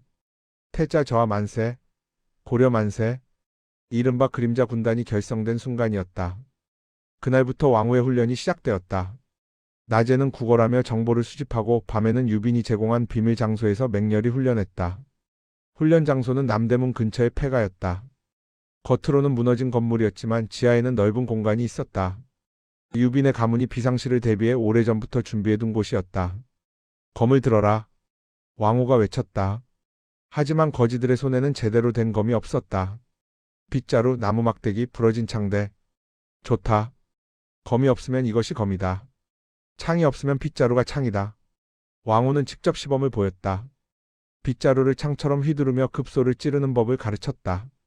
깨진 사발 조각으로 암기술을 가르쳤다. 너희는 정규군을 상대할 수 없다. 하지만 기습은 할 수 있다. 어둠 속에서 그림자처럼 나타나 적을 제압하고 사라져라. 갈석 노인이 왕후를 도왔다. 한때 금군이었던 그의 검술은 여전히 날카로웠다. 그는 젊은이들에게 직접 검을 잡는 법부터 가르쳤다. 검은 힘으로만 휘두르는 게 아니다. 타이밍이 중요하다. 상대의 빈틈을 노려라. 훈련은 가혹했다. 왕후는 자신에게도 타협하지 않았다. 그는 누구보다 먼저 일어나 훈련했고 누구보다 늦게 잠들었다. 어느 날 밤 한 젊은 거지가 왕후에게 물었다. 저와 우리가 정말 이길 수 있을까요? 저들은 무장하고 훈련된 정규군인데. 왕후는 젊은이의 어깨를 두드렸다. 두려운가? 예. 솔직히 두렵습니다. 좋다. 두려움을 인정하는 것이 용기의 시작이다. 왕후는 하늘을 올려다보았다. 우리는 숫자로 이기는 게 아니다. 의지로 이기는 것이다. 저들은 탐욕으로 뭉쳤지만 우리는 정의로 뭉쳤다. 저들은 목숨을 아끼지만 우리는 목숨을 걸었다. 그 차이가 승패를 가를 것이다. 젊은이의 눈에 빛이 돌아왔다. 알겠습니다. 저와 끝까지 따르겠습니다. 한 달이 지나자 그림자 군단은 놀라울 정도로 성장했다. 처음에 100명은 300명이 되었고 그들은 이제 단순한 거짓대가 아니라 조직된 부대가 되어 있었다. 왕후는 그들을 10개 조로 나눴다. 각 조마다 조장을 임명하고 역할을 부여했다. 제1조는 정보 수집, 시장과 관청 주변을 돌며 무신들의 동향을 파악하라. 제2조는 무기 조달, 유빈 낭자가 제공한 대장간과 연락하여 은밀히 무기를 확보하라. 제3조는 훈련, 새로 들어오는 인원을 교육하라. 각 조장들이 일제히 고개를 숙였다. 명을 받들겠습니다. 왕후는 또한 그들에게 암호화 신호를 가르쳤다. 거리에서 마주쳤을 때 서로를 알아볼 수 있는 은밀한 손짓, 위급할 때 사용할 새 울음소리 같은 신호. 우리는 물처럼 흩어졌다가 불처럼 모인다. 잡히지 않는 것이 최우선이다. 살아남아야 복수할 수 있다. 어느 날 제1조 조장이 중요한 정보를 가져왔다. 저와 다음 달 보름에 채무진과 이판서의 따님 혼례가 있다고 합니다. 왕후의 얼굴이 굳어졌다. 유빈. 그 소식은 이미 알고 있었지만 막상 구체적인 날짜를 들으니 가슴이 무너지는 것 같았다. 그날이 바로 거사일이다. 왕후의 목소리가 차갑게 가라앉았다. 최영달과 그 무리들이 모두 궁궐에 모일 것이다. 그날 우리는 단 한 번의 기회로 저들을 쓸어버린다. 그림자 군단원들의 눈에 결의가 서렸다. 그들은 고려에서 가장 낮으면서도 가장 강력한 군대가 되어가고 있었다. 제11장 유빈의 위기, 탐욕의 혼례. 그림자 군단의 힘이 커지던 어느 날 이판서의 저택에 불길한 손님이 찾아왔다. 무신 최영달의 아들 최무진이었다. 25살의 청년이었지만 그의 눈빛에는 아버지 못지않은 탐욕과 오만함이 서려 있었다. 유빈은 안채에서 그 소식을 들었다. 하녀가 떨리는 목소리로 전했다. 마님, 최대감의 아드님께서 판서님을 찾아오셨습니다. 표정이 심상치 않습니다. 유빈의 가슴이 철렁 내려앉았다. 불길한 예감이 들었다. 그녀는 조용히 방문을 열고 사랑채 쪽으로 걸음을 옮겼다. 복도 그늘에 몸을 숨기고 대화를 엿들었다. 이판서, 당신 딸의 미모가 개경에 자자하더군. 최무진의 목소리는 건방졌다. 마치 물건을 흥정하는 상인의 말투였다. 우리 가문과 사돈을 맺는다면 당신의 안위는 보장될 것이오. 요즘 같은 세상에 목숨이 얼마나 더덥는지는 잘 알 것 아니오? 이판서의 목소리가 들렸다. 평소와 달리 떨리고 있었다. 허나, 소녀는 아직 어려. 어리다고? 20살이면 충분하지 않소? 더 늙기 전에 시집 보내는 게 좋을 것이오. 찰칵. 술잔을 내려놓는 소리가 들렸다. 보름 후가 좋겠소. 그때 혼례를 치르겠소. 이미 나를 받아왔으니 거부는 없을 것으로 아오. 유빈은 벽에 기대 몸을 지탱했다. 보름. 겨우 보름밖에 남지 않았다. 왕후와 약속한 거사일도 그 즈음이었다. 하지만 혼례가 먼저 치러진다면 최도령 혼사는 양가의 합의가 있어야. 합의? 최무진의 비웃음 소리가 들렸다. 이판서, 지금 합의를 운운할 처지요? 작년에 당신이 선왕파와 내통했다는 첩보가 있소. 한마디만 하면 당신 가문은 멸문당할 수 있소. 아니면, 최무진이 잠시 뜸을 들였다. 당신 딸을 내게 주면 그 모든 죄를 묻지 않겠소. 오히려 우리 최씨 가문의 든든한 사돈이 되는 거요. 어느 쪽이 현명한 선택인지는 당신도 알 것 아니오? 유빈은 입술을 깨물었다. 피가 났다. 사실상 협박이었다. 아니, 강요였다. 아버지는 선택의 여지가 없었다. 긴 침묵이 흘렀다. 유비는 아버지가 무어라 대답할지 숨을 죽이고 기다렸다. 알겠습니다. 이 판서의 목소리는 한없이 작았다. 보름 후 혼례를 올리겠습니다. 현명한 선택이요. 최무진이 크게 웃었다. 그 웃음소리가 유빈의 귀에 비수처럼 꽂혔다. 그럼 준비는 알아서 하시오. 혼례 비용은 우리 집에서 되겠소. 대신 최무진의 목소리가 낮아졌다. 신부는 흠없이 깨끗해야 할 것이오. 만약 다른 남자와 관계라도 있었다면 그럴 리가 없습니다. 소녀는 규방에서만 지냈습니다. 그렇다면 다행이군. 혹시라도 딴 마음을 품거나 도망칠 생각은 말라고 전하시오. 도망치면 판서댁 식구들이 어떻게 될지는 장담 못하오. 최무진이 일어서는 소리가 들렸다. 그럼 보름 후에 다시 뵙겠소. 발소리가 멀어지고 대문이 닫혔다. 유비는 그제야 숨을 크게 내쉬었다. 온몸이 떨렸다. 분노인지 두려움인지 알 수 없었다. 사랑채에서 이 판서의 한숨 소리가 들렸다. 깊고 무거운 한숨. 평생 왕실에 충성해온 선비의 한숨. 그리고 딸을 지켜주지 못하는 아버지의 한숨. 유비는 천천히 자신의 방으로 돌아왔다. 방문을 닫고 그녀는 그제야 무릎을 꿇었다. 눈물이 쏟아졌다. 왕후 저하. 그의 얼굴이 떠올랐다. 처음 거지로 만났을 때의 초라한 모습. 하지만 그 눈빛만은 빛나고 있었다. 점점 강해지고 자신감을 되찾아가는 모습. 그리고 며칠 전 대나무 숲에서 자신의 손을 잡으며 했던 약속. 거사가 끝나면 정식으로 청혼하겠다고. 하지만 이제 그 약속은 지켜질 수 없을지도 몰랐다. 보름 후면 자신은 최무진의 아내가 될 것이다. 그 생각만으로도 온몸이 소름 돋았다. 그날 밤 유비는 비밀리에 왕후와 만났다. 대나무숲 둘만의 은밀한 장소였다. 달빛도 제대로 들지 않는 어둠 속에서 두 사람은 마주 섰다. 무명아. 아니 저하. 유빈의 목소리가 떨렸다.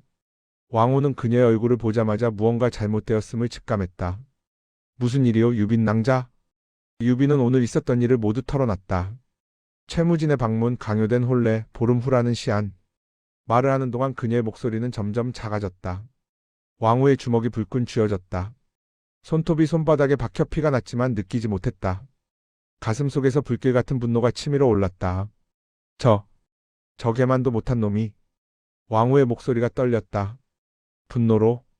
자신의 정인마저 지키지 못하는 무력감이 그를 괴롭혔다. 유비는 왕후의 품에 안겼다. 처음으로 약한 모습을 보였다. 그동안 꿋꿋하게 버텨왔지만 이제는 더 이상 견딜 수 없었다. 저하. 소녀 어찌하면 좋겠나이까? 가문을 위해서는 혼례를 받아들여야 하지만 저하를 생각하면. 유빈의 눈물이 왕후의 옷깃을 적셨다. 왕후는 그녀의 떨리는 몸을 꼭 껴안았다. 유빈 낭자 들으시오. 왕후가 유빈의 얼굴을 두 손으로 감쌌다. 달빛 아래서 그녀의 눈물 젖은 얼굴이 보였다. 그 혼례 날이 바로 저들의 제삿날이 될 것이오. 내가 반드시 낭자를 저 더러운 소나기에서 구해내겠소. 하지만 시간이 너무 촉박합니다. 아직 준비가. 아니오. 오히려 조소. 왕후의 눈빛이 날카로워졌다. 혼례 날이면 최영달과 그 일당들이 모두 한 곳에 모일 것이오. 경계도 느슨해질 것이고. 그날이 바로 최고의 기회요. 왕후는 유빈의 이마에 자신의 이마를 맞댔다. 조금만 더 버텨주시오. 단 보름만. 그 후에는 내가 낭자를 평생 지키겠소. 다시는 이런 모욕을 당하지 않게 하겠소. 유빈이 고개를 끄덕였다. 눈물을 닦으며 그녀가 말했다. 알겠습니다. 저하. 소녀. 저하를 믿겠습니다. 두 사람은 한참을 그렇게 껴안고 있었다. 밤바람이 대나무 잎을 흔들며 그들의 머리 위를 스쳐 지나갔다. 마치 하늘이 그들의 아픔을 어루만지는 것 같았다. 그 후 보름은 유빈에게 지옥 같은 시간이었다. 매일같이 혼례 준비로 사람들이 드나들었다. 혼례복을 맞추고 장신구를 고르고 혼수를 준비했다. 그 모든 것이 유빈에게는 고문과 같았다. 최무진은 틈만 나면 저택을 찾아왔다. 유빈을 보겠다며 사랑채에 앉아 기다렸다. 하지만 유빈은 한 번도 그를 만나지 않았다. 몸이 아프다는 핑계로 방 안에만 있었다. 계속 피하면 어쩌겠어? 어차피 혼례 후에는 매일 봐야 할 텐데. 최무진의 비아냥거리는 목소리가 문 밖에서 들렸다. 유빈은 이불을 뒤집어 쓰고 귀를 막았다. 어느 날 밤 유빈의 어머니가 방에 찾아왔다. 조심스럽게 문을 열고 들어와 유빈 옆에 앉았다. 유빈아. 어머니의 목소리가 떨렸다. 어미가 미안하구나. 너를 지켜주지 못해서. 유빈이 어머니의 손을 잡았다. 아니옵니다, 어머님. 어머님 잘못이 아닙니다. 어머니가 유빈의 머리를 쓰다듬었다. 혼례 날까지 나흘밖에 남지 않았구나. 유빈아, 어미는 내가 다른 마음을 품고 있다는 걸 안다. 유빈이 깜짝 놀라 어머니를 바라보았다. 어머니는 슬프게 미소 지었다. 어미 눈을 속일 수는 없단다. 내가 요즘 밤마다 대나무 숲으로 나가는 것 어미는 다 알고 있었어. 그리고 그 머슴에 대해서도 어머님, 어미는 반대하지 않는다. 내가 선택한 사람이라면 그것으로 족하다. 하지만 어머니의 눈에서 눈물이 떨어졌다. 세상이 너를 허락하지 않는구나. 이 무력한 어미가 너를 지켜주지 못하는구나. 유비는 어머니를 끌어안았다. 모녀는 그렇게 한참을 울었다. 혼례 전날 밤이 되었다. 유비는 잠을 이룰 수 없었다. 창밖을 바라보며 왕후를 생각했다. 저하, 정말 오실 수 있을까요? 아니면 이것이 정해진 운명일까요? 그때 창밖에서 작은 소리가 들렸다. 돌멩이가 창문에 부딪히는 소리. 유빈이 조심스럽게 창문을 열었다. 어둠 속에서 왕후의 모습이 보였다. 저하, 유빈이 작게 외쳤다. 왕후는 담장을 넘어 유빈의 방 앞마당으로 뛰어내렸다. 잠깐만이라도 낭자를 봐야겠다 싶어서 무리를 했소. 왕후의 얼굴에는 상처가 있었다. 궁궐 근처를 정찰하다 무신들의 순찰병과 마주쳐 싸웠던 것이다. 저하, 다치셨습니다. 유빈이 급히 천을 찢어 왕후의 상처를 감쌌다. 왕후는 그녀의 손길을 느끼며 눈을 감았다. 괜찮소. 이 정도는 아무것도 아니오. 저하, 내일이면 알고 있소. 왕후가 유빈의 손을 잡았다. 내일 혼례식이 시작되기 전에 거사를 일으킬 것이오. 낭자는 최대한 시간을 끌어주시오. 내가 반드시 낭자를 데리러 가겠소. 유빈의 눈에서 눈물이 흘렀다. 만약 저하께서 오시지 못한다면 소녀는 왕후가 유빈의 입술에 손가락을 갖다 댔다. 그런 말 하지 마시오. 나는 반드시 살아서 낭자를 데리러 올 것이오. 그리고 왕후는 품속에서 무언가를 꺼냈다. 달빛 아래서 그것이 반짝였다. 낡은 가락지였다. 이것은 내 어머니의 정표요. 태자 시절 어머니께 받았던 내가 유일하게 간직해온 왕실의 유물이오. 왕후는 유빈의 손에 가락지를 쥐어주었다. 내일 거사가 끝나고 나면 내 정식으로 그대에게 이 나라의 국모가 되어달라 청하겠소. 이것은 그 약속의 증표요. 유빈은 가락지를 받아 가슴에 꼭 안았다. 왕후의 어머니, 선왕후의 가락지, 얼마나 소중한 물건인가. 저하, 유빈이 왕후의 목을 끌어안았다. 저하, 살아서 돌아오셔야 합니다. 승리하신 뒤에 저를 데리러 오십시오. 만약 저하가 잘못되신다면 저 또한 이 가락지를 삼키고 저하를 따를 것입니다. 왕후는 유빈을 더욱 꽉 껴안았다. 그녀의 따뜻한 체온, 은은한 향기, 떨리는 숨소리. 이 모든 것을 기억하고 싶었다. 사랑하오 유빈. 왕후가 처음으로 고백했다. 이 목숨이 다하는 날까지 낭자만을 사랑하겠소. 유빈의 눈에서 눈물이 끝없이 흘러내렸다. 소녀도 저하를 사랑합니다. 이 한 몸 다하여 저하를 지키겠습니다. 두 사람의 입술이 천천히 가까워졌다. 그리고 마침내 맞닿았다. 차갑고도 뜨거운 입맞춤. 달빛이 두 사람을 축복하듯 밝게 빛났다. 얼마나 시간이 흘렀을까? 왕후는 천천히 유빈에게서 몸을 떼었다. 이제 가야 하오. 거사 준비가 남았소. 저하, 내일 반드시 만나오. 왕후는 뒤돌아보지 않고 담장을 넘었다. 어둠 속으로 사라지는 그의 뒷모습을 보며 유빈은 가락지를 꽉 쥐었다. 꼭 살아 돌아오소서. 제12장 폭풍전야 대나무숲의 마지막 인사. 혼례 당일 아침이 밝았다. 하늘은 맑았지만 바람이 차가웠다. 마치 무언가 불길한 일이 일어날 것을 예고하는 듯 했다. 유빈의 저택은 새벽부터 분주했다. 혼례를 준비하는 사람들로 북적였다. 하녀들이 유빈의 방으로 들어와 혼례복을 가져왔다. 마님, 옷을 갈아입으셔야 합니다. 붉은 치마 저고리와 화려한 장신구. 평생 한 번 입을까 말까 한 귀한 옷이었지만 유빈에게는 수의처럼 느껴졌다. 유빈은 거울 앞에 앉았다. 하녀들이 그녀의 머리를 빗고 화장을 했다. 붉은 연지를 바르고 눈썹을 그렸다. 거울 속의 유빈은 아름다웠다. 하지만 그 눈빛은 죽어 있었다. 마님, 정말 아름다우십니다. 최도령께서 보시면 기절하시겠습니다. 하녀의 말에 유빈은 쓴웃음을 지었다. 기절하는 건 자신일 것 같았다. 같은 시각 왕후는 그림자 군단과 함께 최후의 점검을 하고 있었다. 폐가의 지하실 300명의 병사들이 침묵 속에 앉아 있었다. 오늘 우리는 역사를 바꾼다. 왕후의 목소리가 지하실에 울려 퍼졌다. 무신들이 빼앗아간 이 나라를 우리 손으로 되찾는다. 우리 가족들이 당한 모욕을 오늘 반드시 갚는다. 병사들의 눈빛이 타올랐다. 혼례 행렬이 궁궐로 들어가면 우리도 숨어서 따라 들어간다. 수레 및 가마디 어디든 숨을 곳은 있다. 갈석 노인이 지도를 펼쳤다. 유빈이 제공한 그 귀중한 정보. 제1조는 궁궐 동문으로 제2조는 서문으로 침투한다. 제3조는 비밀 통로를 통해 대전 뒤편으로 들어간다. 무기는? 한 병사가 물었다. 겉으로는 혼례 선물과 음식을 실은 수레처럼 보이지만 그 안에는 칼과 창이 숨겨져 있다. 왕후가 천을 걷어내자 날카롭게 빛나는 무기들이 드러났다. 유빈의 가문이 비밀리에 준비한 것들이었다. 기억하라. 우리의 목표는 최영달과 그 핵심 인물들이다. 무고한 궁녀나 하인들은 해치지 말라. 우리는 폭수자이지 학살자가 아니다. 병사들이 일제히 고개를 끄덕였다. 그리고 왕후의 목소리가 떨렸다. 유빈 낭자를 구출하는 것도 중요한 임무다. 낭자는 우리에게 모든 것을 걸었다. 우리는 낭자를 반드시 지켜야 한다. 명을 받들겠습니다. 300명의 함성이 하나가 되어 터져 나왔다. 정오가 되자 최무진의 혼례 행렬이 이판서의 저택으로 향했다. 화려한 가마와 수십 대의 수레. 악사들이 흥겨운 음악을 연주했지만 그 소리는 유빈에게 장송곡처럼 들렸다. 유빈은 방 안에서 혼례복을 입고 앉아 있었다. 얼굴에는 붉은 면사포가 덮여 있었다. 밖에서 최무진이 도착했다는 소리가 들렸다. 신부를 모시고 나오시오. 하녀들이 유빈을 부축해 밖으로 나갔다. 유빈의 걸음은 무거웠다. 한 걸음 한 걸음이 지옥으로 가는 길 같았다. 마당에서 최무진이 기다리고 있었다. 화려한 혼례복을 입은 그는 겉으로는 잘생긴 신랑이었다. 하지만 유빈은 그 면사포 너머로 그의 탐욕스러운 눈빛을 느낄 수 있었다. 아름답구려 신부. 최무진이 유빈에게 다가왔다. 유빈은 몸을 움츠렸다. 자, 이제 궁궐로 가시지. 우리 아버님께서 대전에서 혼례를 올리신답니다. 고려에서 가장 성대한 혼례가 될 것이오. 유빈은 가마에 올랐다. 가마 문이 닫히는 순간 그녀는 품속에 가락지를 꽉 쥐었다. 저하, 부디 무사하소서.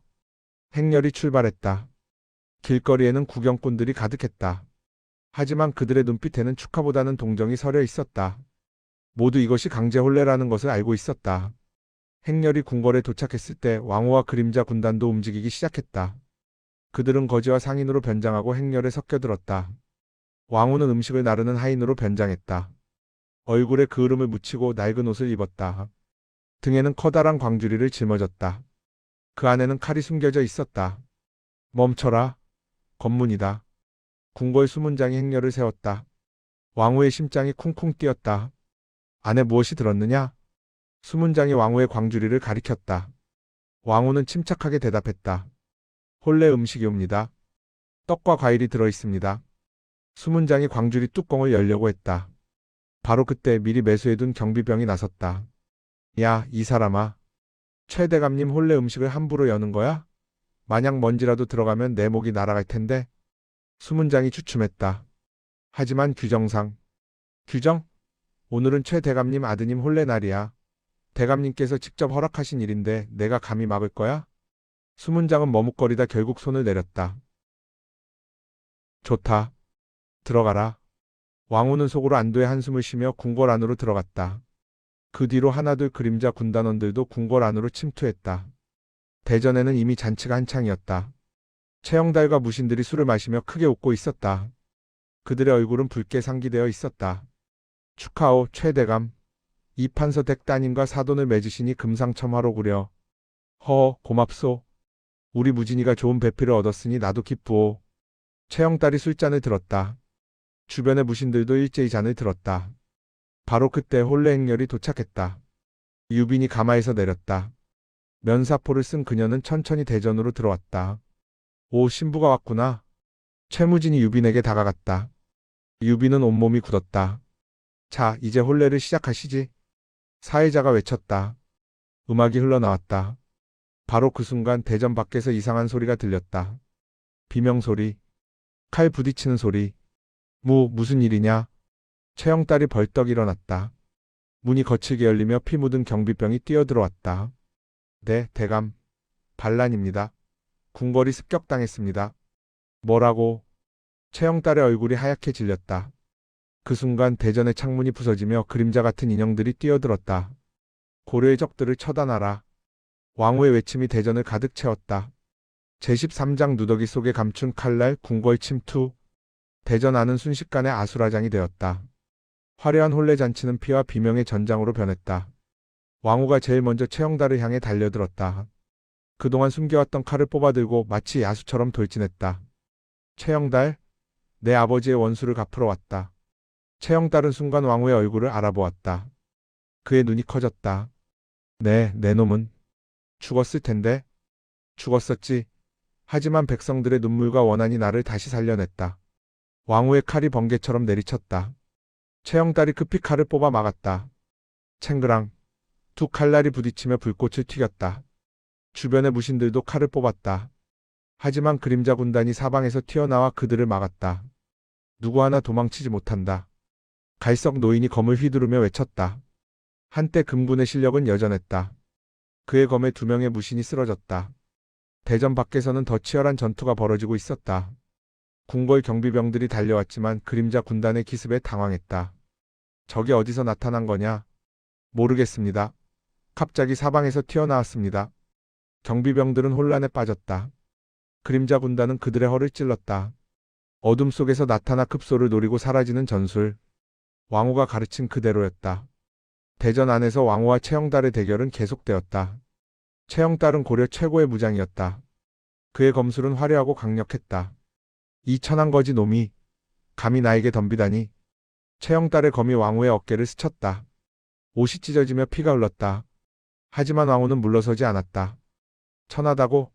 천한 것은 백성의 피를 빨아먹는 내 놈이다. 왕후의 칼이 최영달의 팔을 베었다. 최영달이 비틀거렸다. 두 사람의 검은 점점 빨라졌다. 챙챙챙. 불꽃이 사방으로 튀었다. 대전의 기둥이 베이고 바닥에 피가 튀었다. 최영달은 놀랐다. 이 거지가 이렇게 강할 줄은 몰랐다. 태자 시절의 왕후는 무술에 별 재능이 없었다. 하지만 지금의 왕후는 달랐다. 거친 노동으로 단련된 근육, 밑바닥 생활이 준 야성, 그리고 무엇보다 끓어오르는 폭수심이 그를 강하게 만들었다. 내 놈, 어디서 이런 검술을? 배운 게 아니다. 이것은 한이다. 백성들의 한이 내 칼에 실려 있다. 왕후의 검이 점점 무거워졌다. 한 번의 강력한 일격. 최영달의 검이 튕겨나갔다. 이것은 내 아버지의 몫이다. 왕후의 칼이 최영달의 어깨를 관통했다. 이것은 굶주려 죽은 아이들의 몫이다. 다시 한번 칼이 최영달의 다리를 베었다. 그리고 이것은 왕후가 칼을 높이 들었다. 억울하게 죽어간 모든 백성들의 몫이다. 마지막 일격이 최영달의 가슴을 꿰뚫었다.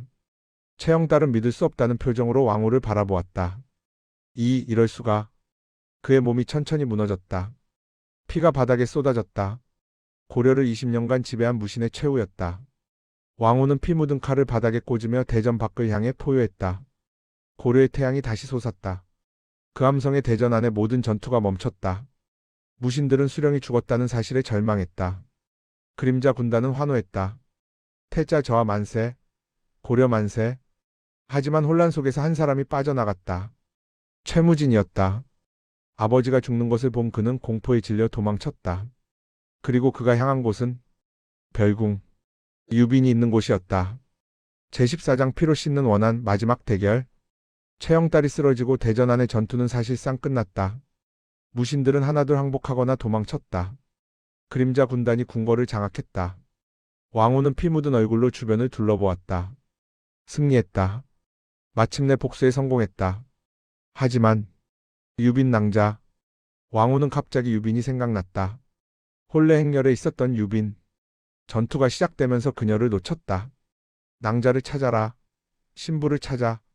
왕후가 외쳤다. 그림자 군단원들이 사방으로 흩어졌다. 갈석 노인이 달려왔다. 저하, 별궁 쪽에서 비명소리가 들렸습니다. 왕후의 얼굴이 하얗게 변했다. 별궁, 혼례를 위해 준비된 신방. 안 돼. 왕후는 미친 듯이 별궁을 향해 달렸다. 제15장 핏빛 혼례식 절체절명의 구출작전. 별궁에서는 또 다른 전투가 벌어지고 있었다.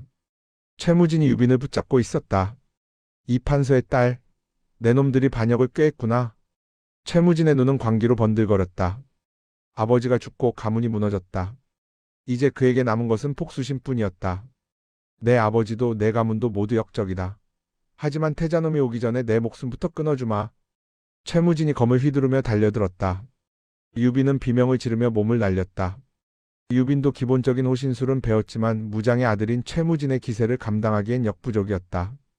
그녀는 방 안을 돌며 도망쳤다. 도망칠 수 있을 것 같으냐? 최무진이 유빈의 머리채를 잡아챘다.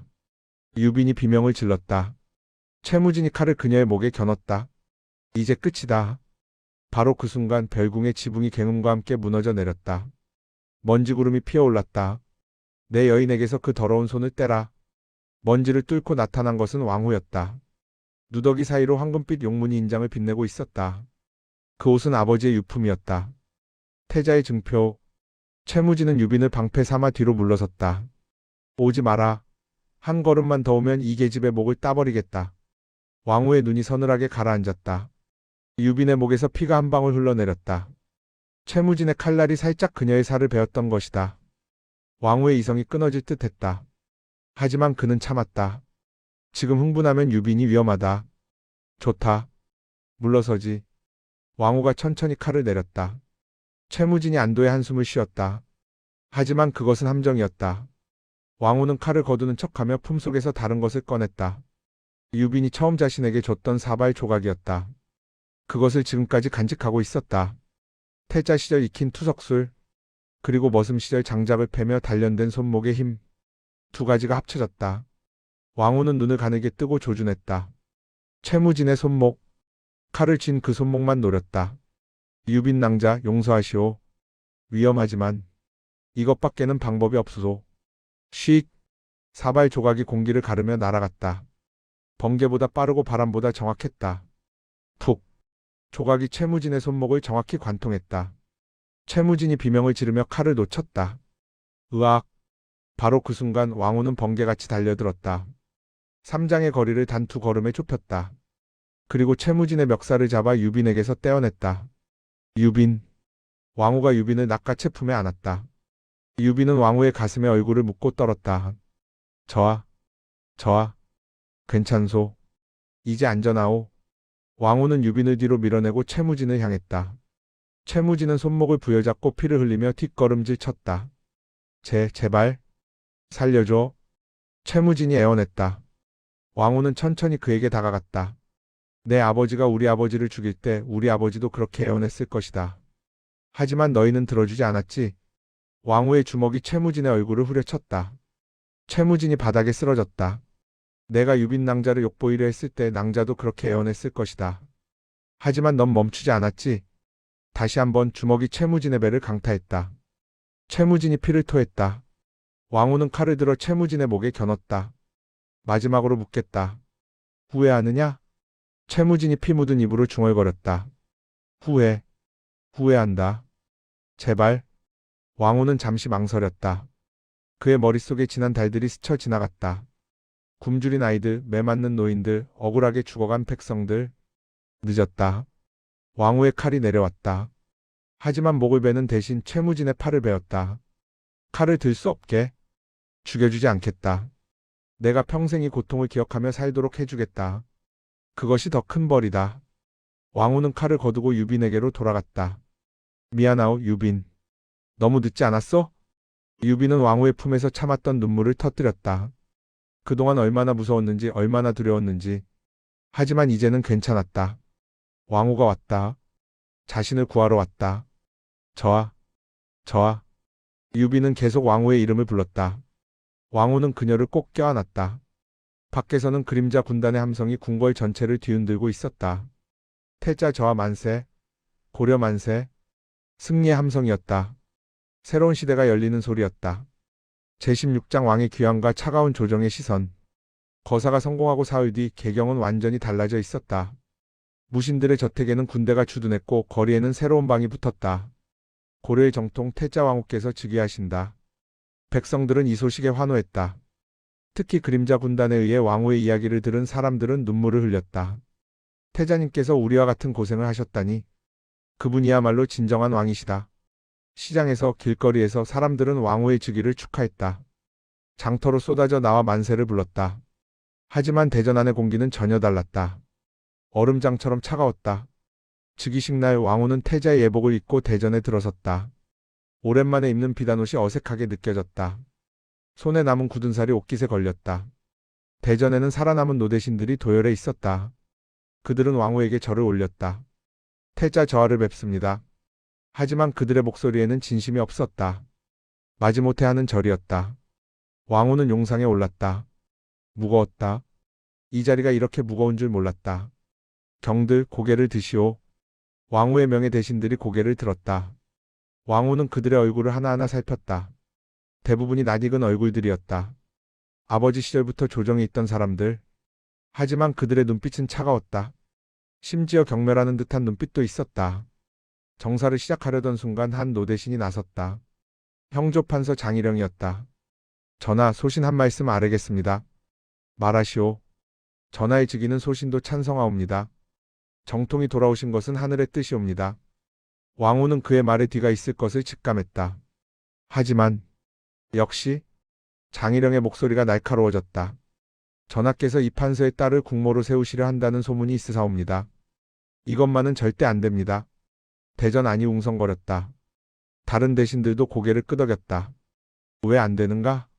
왕후의 목소리가 차갑게 가라앉았다. 이 판서의 딸은 비록 공이 있으나 장희령이 말을 이었다. 거지의 머슴 노릇을 하던 자와 정을 통했다는 소문이 자자합니다.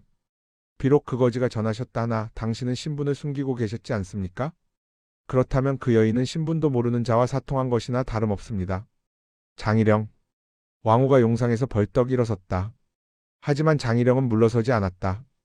전하, 소신의 말이 틀렸습니까? 왕실의 채통을 생각하셔야 합니다. 어찌 머슴과 정을 통한 여인을 일국의 국모로 세우려 하십니까? 이는 왕실의 채통을 깎아내리는 일입니다. 다른 대신도 나섰다. 이조판서 민중원이었다. 옳사옵니다. 차라리 다른 명문가의 여식을 간택하시어 정통성을 세우소서. 머슴과 정을 통한 여인이라니 사가에서나 있을 법한 추문이 아니옵니까? 대신들의 목소리가 점점 커졌다. 전하, 제고하소서. 왕실의 위엄을 생각하소서. 왕후는 대신들을 차갑게 내려다보았다. 그의 손에는 여전히 머슴 시절에 박힌 거친 굳은 살이 남아 있었다. 그는 천천히 용상에서 내려왔다. 계단을 하나씩 밟으며 대신들에게 다가갔다. 왕의 발소리가 대전에 무겁게 울려 퍼졌다. 대신들은 점점 뒤로 물러섰다. 왕후의 기세에 눌렸다. 왕후는 가장 앞에 선 장희령의 코앞까지 다가갔다. 장판서. 예. 그대는 쿠데타 그날 밤 어디 있었소? 장희령의 얼굴이 하얗게 질렸다. 그것은. 나는 안다. 그대는 채영딸에게 머리를 조아리며 살려달라 빌었지. 그리고 살아남기 위해 선왕을 배신했지. 왕후의 목소리가 대전에 울렸다. 민판서. 예. 그대는 쿠데타 후 제일 먼저 채영달의 편에 섰지. 왕실의 재산을 헐값에 팔아 채영달에게 바쳤지. 민중원이 떨었다. 왕후는 대전을 돌며 대신들을 하나하나 노려보았다. 그대들은 무엇을 했소? 내가 궁궐에서 쫓겨나 썩은 배추를 주워 먹으며 매를 맞을 때 그대들은 어디서 무엇을 했소? 왕후의 목소리가 점점 커졌다. 찬탈자들에게 머리를 조아리며 비단옷을 지키기에 급급하지 않았소. 왕실을 배신하고 백성을 팔아먹으며 제 몸 하나 편히 하지 않았소. 대신들은 고개를 숙였다. 아무도 왕후의 눈을 마주 보지 못했다. 하지만 유빈 낭자는 달랐소. 왕후가 외쳤다. 낭자는 내가 거지였을 때 나를 구했소. 내가 머슴이었을 때 나를 태자로 보아주었소. 그대들이 말하는 그 고귀한 신분이라는 껍데기가 벗겨졌을 때 내 곁에 남은 것은 오직 이 여인의 진심뿐이었소. 왕후는 문을 가리켰다. 낭자를 데려오라. 문이 열리고 유빈이 들어왔다. 그녀는 화려한 당에 대신 수수한 치마 저고리를 입고 있었다. 처음 왕후를 만났을 때처럼. 유빈은 천천히 왕후에게 다가왔다. 대신들의 차가운 시선을 느끼며 하지만 고개를 들고 당당하게 걸었다. 왕후는 유빈의 손을 잡았다. 이 여인은 자신의 가문을 걸고 나를 도왔소. 발각되면 삼족이 멸할 수도 있는 위험을 무릅쓰고 비밀 정보망과 무기고를 내게 제공했소. 왕후는 유빈과 함께 용상을 향해 걸었다. 이 여인이 없었다면 나는 결코 이 자리에 오르지 못했을 것이오. 아니, 이미 어느 골목에서 얼어 죽었을 것이오. 둘은 용상 앞에 섰다. 그리고 무엇보다 왕후가 유빈을 바라보았다. 이 여인은 내가 가장 힘들 때 내 곁에 있어 주었소. 내가 절망할 때 희망을 주었고 내가 포기하려 할 때 용기를 주었소. 왕후는 대신들을 향해 돌아섰다. 신분이 귀한 자가 고귀한 것이 아니오. 사람의 가치를 알아보고 진심을 다하는 자가 진정 귀한 것이오. 왕후의 목소리가 천둥처럼 울렸다. 내 이 여인을 비로소 고려의 어머니로 세우니 불만이 있는 자는 지금 당장 관직을 내놓고 이 대전을 떠나라. 대전 안은 쥐 죽은 듯 고요해졌다. 누구도 왕의 서슬퍼런 진심 앞에 토를 달 수 없었다. 한참의 침묵 후 갈석 노인이 나섰다. 그는 무릎을 꿇었다. 소인 갈석 태자 저하의 명을 받들겠나이다. 유빈 마마를 고려의 국모로 모시겠나이다. 그를 시작으로 그림자 군단 출신의 신하들이 하나둘 무릎을 꿇었다. 저희도 명을 받들겠습니다. 노대신들은 망설였다. 하지만 결국 그들도 하나씩 무릎을 꿇을 수밖에 없었다. 왕의 의지가 너무 확고했다. 명을 받들겠나이다. 장희령이 먼저 무릎을 꿇었다. 다른 대신들도 따랐다. 왕후는 유빈의 손을 꼭 잡고 용상에 함께 앉았다. 오늘부터 이 여인은 고려의 왕비요. 그대들의 어머니요. 누구도 이를 거역하지 못할 것이다. 유빈은 왕후의 옆에서 그의 손을 맞잡으며 이 나라의 진정한 고귀함이 어디에 있는지를 온몸으로 증명했다. 대신들은 모두 절을 올렸다. 왕후 마마 만세, 고려 만세. 함성이 대전을 가득 채웠다. 왕후는 창밖을 바라보았다. 저 밖에서 백성들의 환호 소리가 들려왔다. 자신을 믿고 따라준 사람들, 자신과 함께 고난을 겪은 사람들, 이제 시작이다. 진정한 왕의 길은 지금부터다. 왕후는 유빈의 손을 더욱 꽉 잡았다. 유빈도 왕후를 바라보며 미소 지었다. 두 사람은 함께 새로운 고려를 만들어갈 것이다. 백성을 억압하는 나라가 아니라 백성을 품는 나라. 신분으로 사람을 가르는 나라가 아니라 진심으로 사람을 대하는 나라. 그것이 누더기를 입고 거리를 떠돌며 깨달은 진리였다. 그것이 거짓 태자가 왕이 되어 이루고자 하는 꿈이었다. 에필로그 새로운 고려의 여명. 1년 후 개경의 아침은 달라져 있었다. 시장에는 활기가 넘쳤고 거리에는 웃음소리가 들렸다. 왕후는 정사를 마치고 대전에서 나왔다. 그리고 유빈과 함께 궁궐 정원을 거닐었다.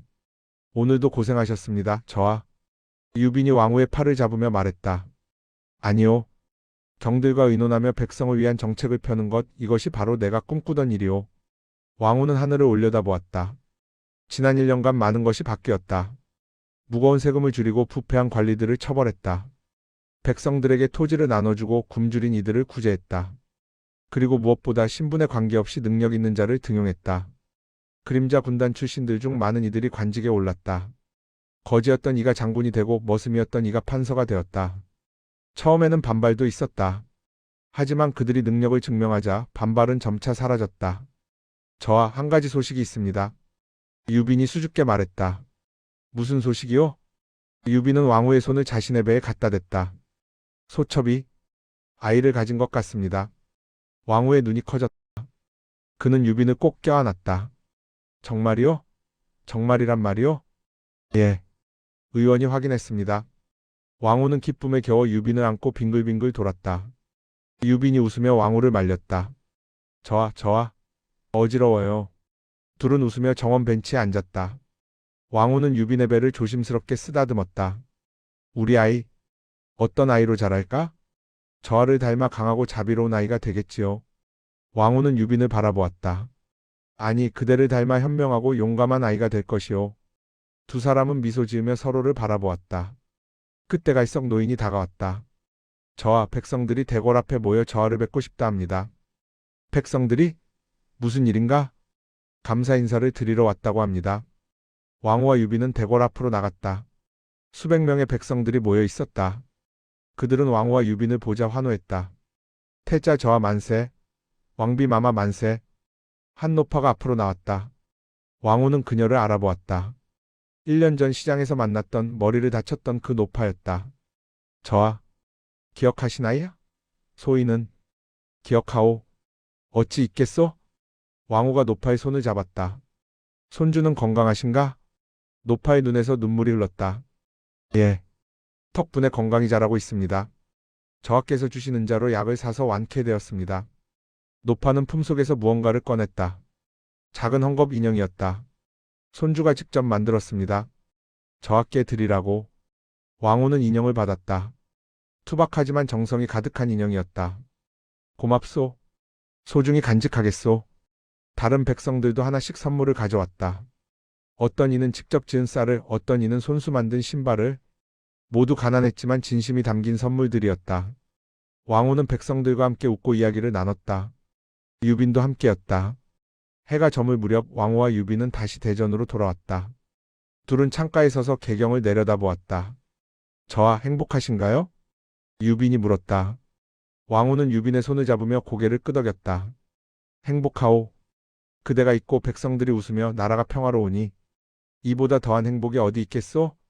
유빈은 왕후의 어깨에 머리를 기댔다. 소첩도 행복합니다. 두 사람은 그렇게 개경의 석양을 바라보았다. 저 멀리 산 너머로 해가 지고 있었다. 하지만 그것은 끝이 아니라 새로운 시작이었다. 거지였던 태자가 왕이 되고 양가 규수가 왕비가 되었다. 그들은 함께 새로운 고려를 만들었다. 그리고 그들의 이야기는 후세에 길이 전해질 것이다. 누더기 속에 감춘 용의 꿈. 그것이 이루어진 이야기로